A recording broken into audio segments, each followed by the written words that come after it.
Have you guys ever noticed how religions act like God's marketing departments? They've got slogans, they've got branding, they've got exclusivity rights. They even have loyalty programs. But here's the funny thing: God doesn't need a PR team. The divine doesn't need to advertise because love doesn't require marketing, it requires living. Hey guys, it's John sitting here in the studio having a wonderful day. Hope you're having a great day as well. Churches, religions, they treat God like it's a brand. Religions sell God like a product. Join our club, get eternal life. Buy one salvation, get purgatory free. Each denomination acts like a competing franchise for their own version of the menu. But my friend, spirit is not a brand. It's the essence of life itself. It's who we truly are. The physical is a representation of our spirit, and it's about being the essence of that spirit. With empowerment, you don't need the branding to validate your connection to the divine. You just become enlightened by setting down the things that keep you from realizing you already are. There's an absurdity to the exclusivity that religion claims. We've got the official license on God. The word Catholic literally means universal, means they're the only way. Imagine now if God was signing contracts with one group, telling the others, sorry, you're out. The silliness of fighting over who has the true God, as if divinity was patented. Love doesn't belong to any one group, building, or book. God is too big, too beautiful to be encompassed by any one school of thought or religion.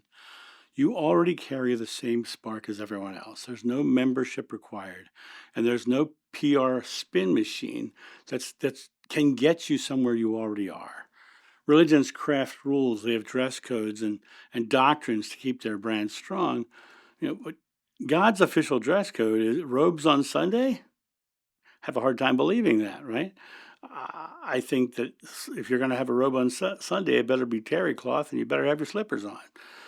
Over time, these campaigns of public relations overshadow the simplicity of love because they're more about getting people to come into the faith rather than living love out into the world. Doctrines often serve to protect the institution, but not expand the soul, not empower the individual who's sitting in the pew. Peeling away the spin reveals the direct experience with spirit. Once you get out of the slogans and all of the other things, even the dress codes, you come back to this place of realizing that it's a personal experience. Spirituality is a personal journey, as my mom always said, but that personal experience with the divine is what churches promise but never deliver. You have a direct line to spirit, and that divine doesn't have a customer service desk or an application process. It's always there. It's always open 24/7, 365. Imagine waiting on hold. Your prayer is important to us. And now, a quick word from our sponsor.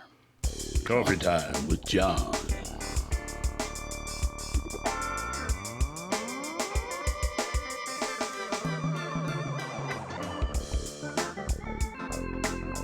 This channel runs off coffee, so get your coffee and tea at johnsjoe.com. Laughter and presence are really the only access codes you need. All the other dogmas and methods will leave you in the process of creating. All you really do is be present and fearless. Right here, right now, is your direct connection to your empowerment. And once you realize this, your spiritual freedom becomes limitless.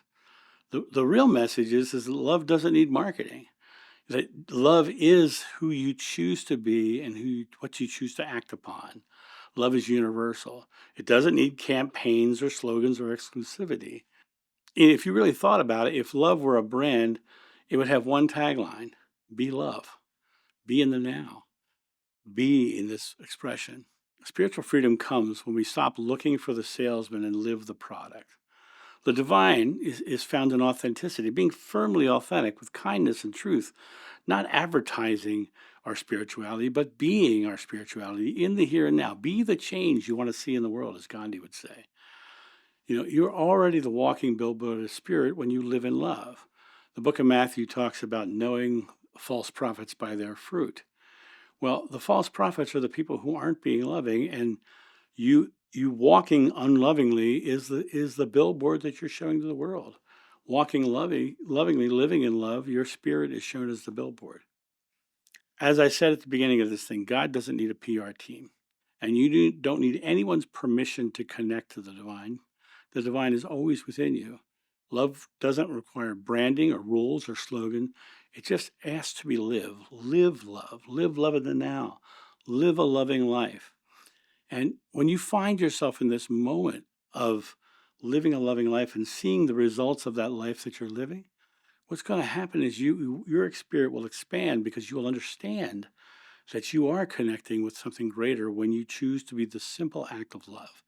And in that simple act of love, you will come to that expression of a greater self because of the simplicity of that love. And I'm sure that you guys are having a fabulous day where you are. And all I ask is just be love. Go live a loving life. Show someone else today that you love them. And no matter what they are, who they are, where they are, let them know they're seen. Let them know they're loved, and be the impetus of change in their life. And that's my thought on this. You guys have a great day, and I'll talk to you soon. See ya. Bye.